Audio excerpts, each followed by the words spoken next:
Well, Chad, thank you for that introduction. It's part of the program, part of the play here we have. This is all theater, as you know. I'm thanking Chad, but I also want to thank, by the way, first, the many members of the Academy who have generously supported this celebration, both with your time and with your finances through our campaign. It's really been wonderful for us. And I also want to thank our sponsors for this, who actually have contributed significantly to this whole celebration. Google, IBM, Fortinet, the Gordon and Betty Moore Foundation, Cummins, and the Draper Laboratories. Really, all of you together, the members and these sponsors, have made this work. I offer sincere thanks to President Joji for your remarks as President of the Council of the Academies of Engineering and Technological Sciences. And also for our partnership together. Probably the CAE is our closest partnership of the NAE among all the global engineering academies, as a matter of fact. And even as a foreign member of the NAE, I thought you were very balanced and unbiased in your support for the National Academy of Engineering, which is really very nice indeed. It fits our NRC responsibilities. Now, having the world celebrate our anniversary, by the way, that was a joke, by the way. Having the world celebrate our anniversary, I know it's a little bit quiet out there, is quite humbling, of course. But on the other hand, engineering has really been out of this world throughout the entire existence of the Academy. And it seems like there must be somebody out there that's thinking about us. I'm wondering, wait, do I believe I hear something from the International Space Station? Oh, yeah, there it is. That must be astronaut Weissman. He's a friend of ours. Greetings to the members of the National Academy of Engineering from the International Space Station. I'm NASA astronaut Reed Wiseman, living and working on board the ISS. This amazing laboratory has been in low Earth orbit for more than 5,000 days, orbiting our Earth once every 90 minutes, and it is all thanks to the dedicated efforts of engineers across 15 countries and many decades. The National Academy of Engineering was founded 50 years ago when engineers were revolutionizing the way humans experience the world. Accessible jet travel was just beginning to make the world smaller, and television was showing people and places that were only written about before. Humans had already flown into space, and engineers were working to put a person on the moon. As engineers ourselves, we were and still are inspired by the superstar engineers of that era. The internet has shown us that engineering is not just airplanes and rockets. The skill and dedication of engineers has given us new medical advances, new and cleaner forms of energy, and the promise of many more innovations to come. Indeed, it is an exciting time to be an engineer. There are many grand challenges still before us. We're doing our part here at NASA, engineering the tools of scientific discovery. Engineers change the world one idea at a time, and we are looking forward to seeing what they do in the next 50 years. So long.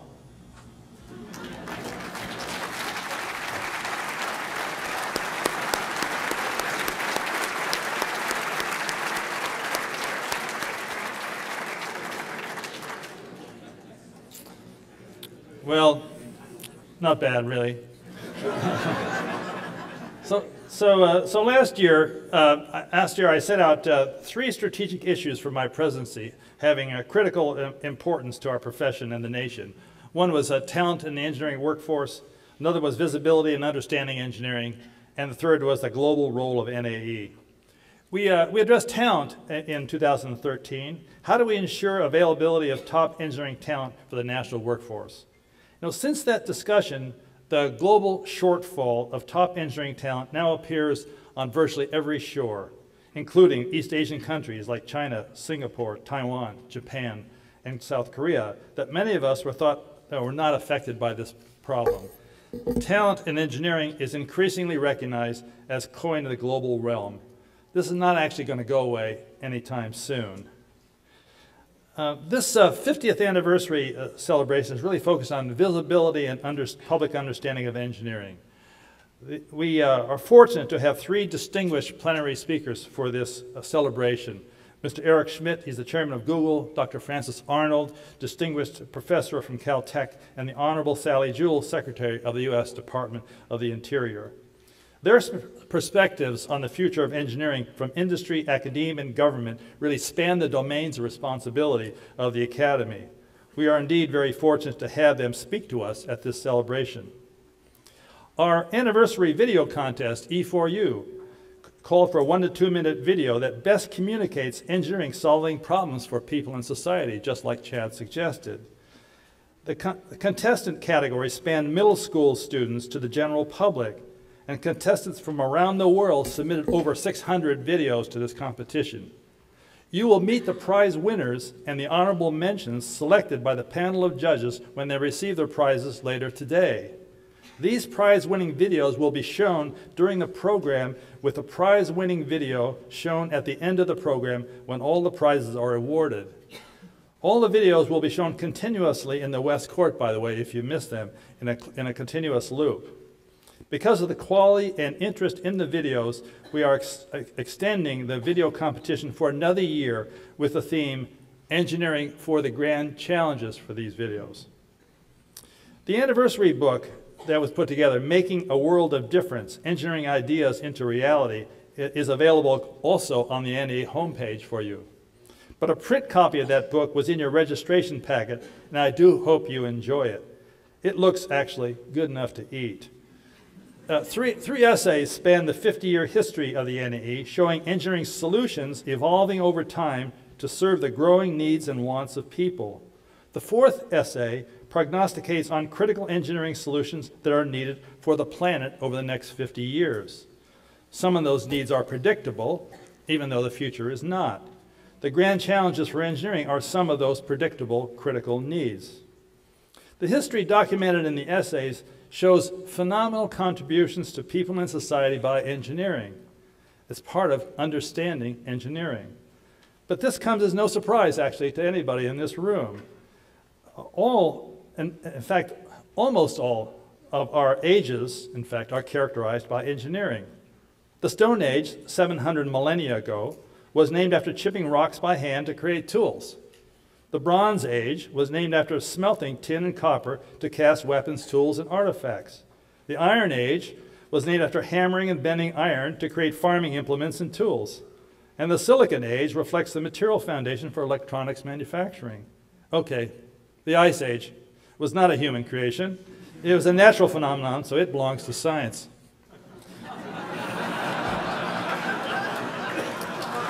It's not my fault. The Industrial Revolutions were similarly characterized by engineering around machines and energy. The first Industrial Revolution was characterized by steam power and the cotton gin. The second introduces electric power for industrial processes in serving society. And the third is characterized by digital information and new materials. So from prehistoric times to this day, advancing engineering capabilities and human advancement have been coupled tightly together. Sometimes engineering advancement leads people's needs. Henry Ford famously said, if I asked people what they wanted, they would say faster horses. Other times, engineering responds to the needs that people want or to envision needs for society, as in the grand challenges. Essentially, filling those needs with solutions that work is what engineering is all about. Tomorrow, a moderated panel of NAE members will provide us their perspectives on what's called the history of engineering and a look forward.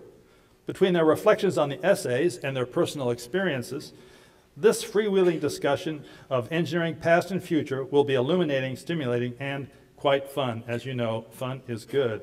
If it's not fun, you won't do it. Now, the essays document that nearly everything produced for people in society over the past century came at least in part through engineering. The currently accelerating advancements in engineering can only lead to greater contributions to people and society in the future than in the past. With the help of engineering, this could be a great time for humanity. Maybe not so, without the help of engineering. But this year, on December the 5th, we step into our next half century, making it a good time to consider where we should be heading. The NAE Council will plan our strategic directions for this next 5 years at a retreat in early January. Consequently, we need your counsel on the agenda on what the NAE should consider doing over the next 5 years or over the next 50 years to support the future of engineering in service to the nation. The section meetings tomorrow afternoon provide a possible venue for expressing some of your ideas, if the section leaders will have the time for it, on what directions the council should consider for its planning retreat in January. Allow me to present a few ideas that I've been thinking about for your consideration and comment too.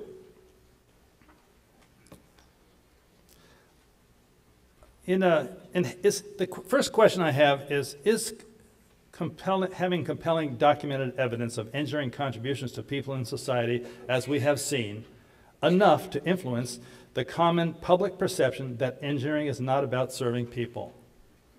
Regrettably, I see no reason to think that the evidence alone is sufficient.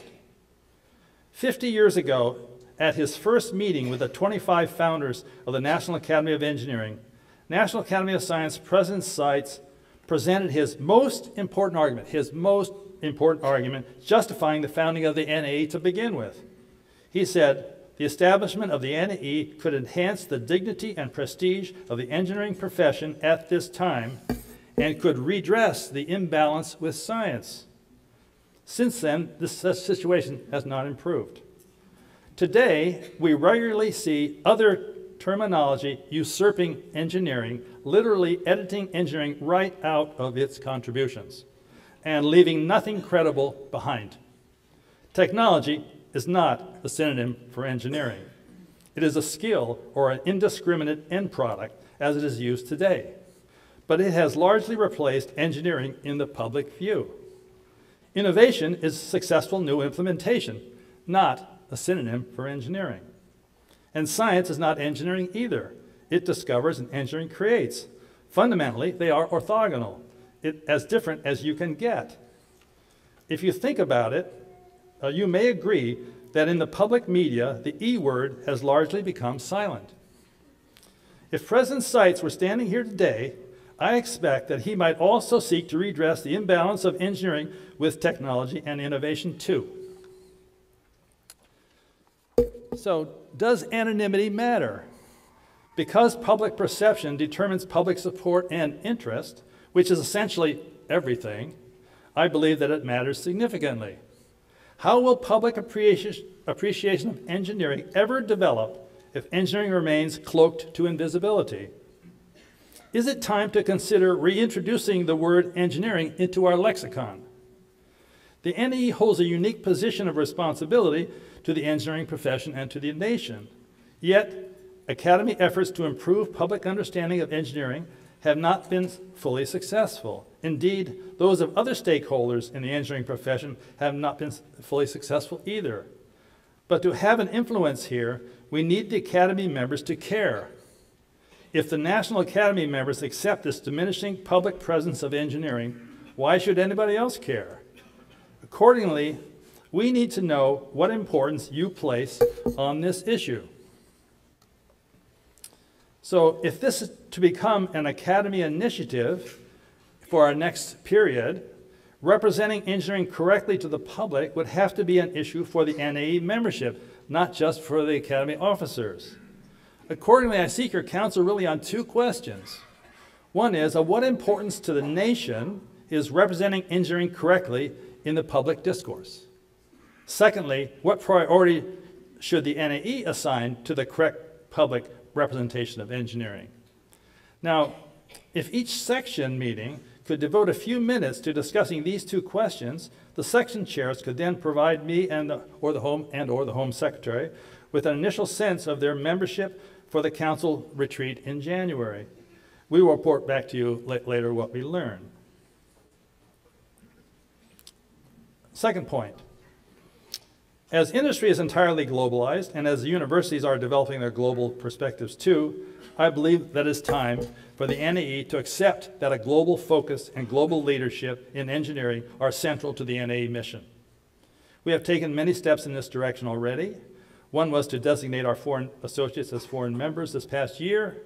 Others include welcoming foreign members' participation on the Draper Prize for Engineering Committee, creating 5 bilateral Frontiers of Engineering programs, and our Tri-Academy Global Grand Challenges program that Joe G. talked about earlier, and continuing discussions with foreign academies and governments on joint activities.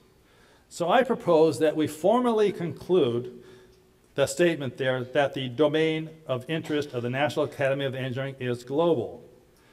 Now, it's not just a semantic argument. If you concur, the duties of the Foreign Secretary would be expanded beyond serving foreign members only, as they are today, to include other responsibilities appropriate for an active, internationally focused academy. Leadership responsibilities would extend the horizon of the academy beyond the national border. And you should note that our current articles of organization, which require that all international activities of the NAE be executed jointly with the National Academy of Sciences, would have to be amended. This is question number 3 for your consideration. Please let me know if you concur with affirming this global domain of interest for the NAE through your section meeting discussions or through direct communications with me, the Home Secretary, or the Foreign Secretary. The program. The National Academy participates in 2 independent programs that operate in parallel. One is conducted through the National Research Council that we talked about all day yesterday with the new members, where about 500 NAE members serve important responsibilities annually on NRC studies. The program program financing, its administration, its operation, and reports are NRC responsibilities. The second program is under the NAE itself, and it reflects NAE goals principally not being served through the NRC. The program is relatively small and requires focused planning and execution to ensure quality initiatives and the dedicated sponsor interest and support required for them. The NAE program initiatives separate naturally into 2 parts, what I call a perennial program and a baseline program. The perennial program initiatives are longer term, typically always having at least 3 to 5 years in their horizon, have strong support within and outside the Academy, and serve the long-term mission of the Academy. The perennial program is a strategic, for it reflects and in fact even helps to set the strategic directions of the Academy itself. The perennial program initiatives deliver high value through their impact and visibility. Ultimate impact of a program initiative depends on its long-term support by sponsors. Regrettably, insufficient discretionary resources do not allow the NAE to carry unsupported initiatives for any significant period of time. So 2 strong candidates for perennial program initiatives are the National and Bilateral Frontiers of Engineering programs that are celebrating their 20th anniversary, and the Global Grand Challenges program that was spoken about earlier. Time does not allow me to go into them, though there is a discussion of them presented in the written presentation of these remarks, which is available to you on leaving this program. You'll have an extensive discussion of them. The baseline program is composed of shorter-term initiatives, typically lasting 3 to 5 years. Some may evolve into perennial program initiatives, while others have limited term interest by intent. The baseline program is a kind of point of entry for initiatives. It carries the number of current baseline initiatives could become perennial program initiatives if sufficient sponsor support was realized. So this brings us to question number 4. Because of their importance to the long-term mission, visibility, and contributions of the NAE, sustaining and expanding the perennial program initiatives should be a priority for the NAE program, and increasing their number is a goal. That's a question. That's a kind of a statement. The question, do you support that idea? So your views on that questions for the council retreat in January would be appreciated greatly, because that'll be a topic for discussion. So as we shape our NAE program stepping into 2015, the membership inputs in identifying these candidate perennial and baseline initiatives will be extremely important for the council to consider what you'd like to do. You can highlight overlooked or unmet national needs that need to be on the table. Our section venues at this meeting can vet initiative recommendations and potential sponsors and comment on program directions proposed today. The NAE chair and other officers, and myself included, of course, can serve as points of contact for information you'd like to have. Simply put, I really hope to engage the membership in views on the program directions, engineering needs, and potential initiatives and sponsors of them that really have the greatest impact. I'm not looking for very small issues that are section-by-section issues and things like that. I'm looking for the strategic initiatives for the Academy as a whole. Think in terms of how the Academy as a whole should move forward. So the anniversary year has provided us with an opportunity to showcase engineering's compelling historical record and to set prospective near-term goals for the NAE. The role of societal needs in catalyzing the evolution of global engineering solutions in the grand challenge is really striking. When contemplating both the increasing rate of changes of the sciences and engineering and the attraction to global engineering needs for the planet, I cannot help but be inspired by the important time that lies ahead for engineering. Our future, just like our past, will be delivered in great measure by engineering. So regarding the Academy direction, I have posed some strategic questions today about our near-term direction that I hope you will consider. What role should the Academy play in representation of engineering to the public? Should the Academy adopt global responsibilities and leadership as central to its mission? What program emphasis should be placed on long-term, proactive, perennial Academy programs? And what near-term strategic issues are most timely for the NAE over the coming 5-year period? And finally, an often attributed, though likely erroneously, to President Abraham Lincoln, counsels on this poignant occasions, things may come to those who wait, but only those things left by those who hustle. Thank you very much.